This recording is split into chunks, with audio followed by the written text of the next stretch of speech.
He was a really class act. He was a good man. And putting a scholarship in his honor, way overdue.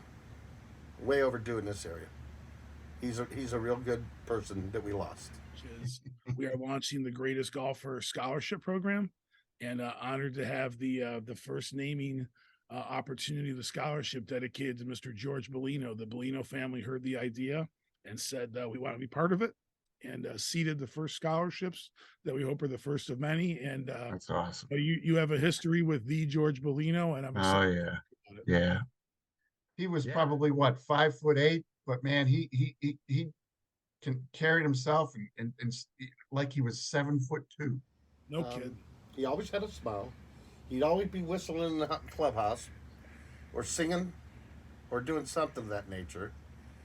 He was an icon in this valley as a golf pro. And he was one of those good guys. He treated people well. He talked to you. They had a little pizzazz about him. They like to give you a dig here and there. People would tell me, you go to any club, any golf club course in any of the 50 states in America, in this country, and you would say, the pro would ask, hey, where are you from? Youngstown, Ohio, Tippecanoe country. Oh, Tay, by the way, tell Georgie we said hello. Tell GB we said hello.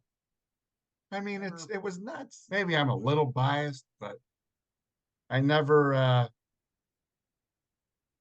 when his name was brought up or I brought his name up, I never, no one ever said, oh, you know what? He's an a-hole. You know what? I never like, it was always a smile. And my dad knew George from a long time ago. They were good friends. And he said, George, this kid wants to learn how to play golf. And he said, I want you to take care of him and keep him straight and narrow. And GB looked at him. He says, I'll take care of him, Johnny. He was really, really a good man. The first day I worked in the bag room at Tippecanoe was the day of my high school commencement. I met with George and Dutchie, who two unbelievably influential people in my life. They said, hey, can you start Sunday, whatever date that was, the 10th, 11th, whatever it was, June. I said, well, yeah, I have my high school commencement at, like 1 o'clock.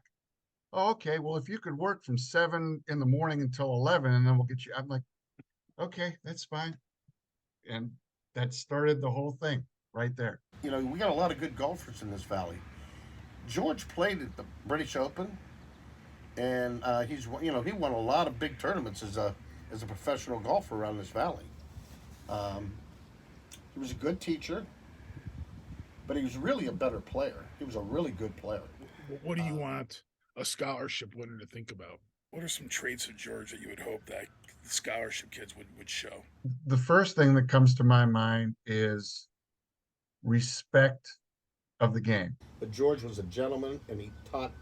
If you played golf at his club or at the Muni or when growing up and he was around you, he made sure that you acted like a gentleman. He didn't act like some clown. If you were a clown, he'd bounce you.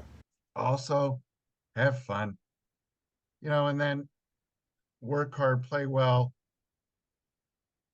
But again, it's where we come from. Just be a good, just be a good human, be a good person. Don't be an idiot. We as kids playing there and being around him, we never got out of line because he'd kill us, which I thought was pretty cool because he had carte blanche. All our parents told him, these kids get out of line, beat their ass. That says a lot.